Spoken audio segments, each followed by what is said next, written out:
He walked into the dealership like a ghost from the roadside, clothes dusty, boots worn thin, and a canvas bag slung over his shoulder. The receptionist looked up, startled. No one dressed like that ever came into Henderson Motors. It was the kind of place where the coffee machines gleamed brighter than the cars outside. Yet here he was, a man who looked like he hadn't had a decent night's sleep in weeks. If you believe true kindness always finds its way back, please tap the like button now and subscribe to support more stories like this. The salesman exchanged glances. One of them, Jake, leaned against a polished SUV and whispered, "Watch this. Guy probably wants to test drive a dream." Another chuckled, "Yeah, maybe he's lost." The ragged man stopped at the counter and said calmly, "I'd like to buy 5 Mercedes trucks, the heavy-duty kind." The room froze. For a moment you could hear the ticking of the clock above the door. Jake laughed, trying to hide his disbelief. 5 trucks? Sir, those are commercial grade. They're not cheap." The man nodded. "I know what they cost. Can we talk numbers?" When Jake tried to brush him off, the dealership owner, Mark Henderson, stepped out from his office. He was a man in his 52nds, sharp suit, old-school charm, and unlike his staff, he didn't laugh. Instead, he looked the stranger in the eye and asked, "What do you need 5 trucks for?" The man smiled faintly. "To rebuild something that was lost." His name was Samuel. A year ago, he'd owned a small construction company just outside Phoenix. 20 workers, all locals, mostly men who'd fallen on hard times, veterans, single dads, and folks no one else would hire. Samuel believed in giving people second chances. But then came the wildfire. It tore through everything: his home, his business yard, his trucks. Insurance covered next to nothing.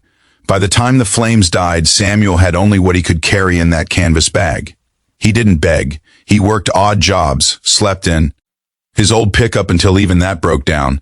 Still, he saved, dollar by dollar, job by job. And now, after a year of back-breaking labor and one anonymous investor who believed in his dream, he stood here, ready to buy what everyone thought was impossible. Mark listened quietly while the staff tried not to snicker. When Samuel finished, Mark asked, "You have financing?" Samuel opened the canvas bag and laid out stacks of cashier's checks. The room fell silent. "This should cover the deposit," he said. "The rest will clear by Monday." Jake's face went pale. No one laughed now. Mark cleared his throat. "Sir, I'm sorry for how you were treated when you walked in. That's not how we do business here." Samuel smiled again, gentle, forgiving. "It's all right. People see what they expect to see. But I've learned something. Kindness grows best in the soil of humility." As the paperwork went through, Mark couldn't shake the feeling that something about this man was special. He offered to personally oversee the delivery of the trucks to Samuel's lot. But when the convoy arrived 3 days later, what they saw wasn't a business. It was a field full of tents, tools, and people rebuilding homes for families who'd lost everything in the same wildfire. Samuel was leading the crew, the same men and women he'd once hired, all working for free to help others get back on their feet. When Mark stepped out of his car, Samuel waved him over and said, "You helped make this happen." Mark shook his head. "You did that. I just sold you the trucks." Samuel looked at him and said softly, "You didn't sell me anything. You believed me when no one else would. That's worth more than money." Word spread fast. The ragged man who bought 5 Mercedes trucks to rebuild his town. News crews came, donations poured in. Samuel's project grew into a statewide program that provided work, training, and housing for disaster victims. He never forgot that moment at the dealership, the laughter, the doubt, and the one man who chose to see more than rags and dirt. Months later, Mark received a letter from Samuel.